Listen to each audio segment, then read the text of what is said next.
আমাদের চারপাশে শুধু উন্নয়ন উন্নয়ন আর উন্নয়ন, চোখের দেখা বাস্তবতা ভিন্ন হলেও উন্নয়নের গান কিন্তু আমাদের শুনতে হয়। তাই উন্নয়ন বিষয়ে ছোট্ট একটি বিষয় আপনাদের সামনে আমি তুলে ধরব। পুরো বিষয়টি দেখার পরে অবশ্যই আপনার মূল্যবান মতামত জানাবেন। চলুন তাহলে শুরু করা যাক।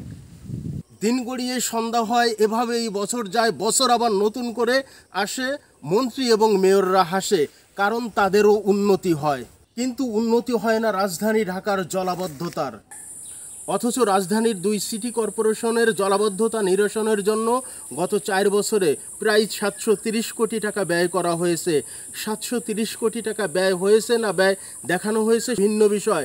730 কোটি টাকা ব্যয়ের সুফল কি, সেটি গতকাল শুক্রবার সকালে টানা 3 ঘন্টা বৃষ্টি আমাদের চোখে আঙ্গুল দিয়ে দেখিয়ে দিয়েছে 730 কোটি টাকা ব্যয়ের সুফল কি। এটাই হলো আমাদের দেশের উন্নয়ন, এটাই হলো আমাদের দেশের উন্নয়নের বাস্তব চিত্র।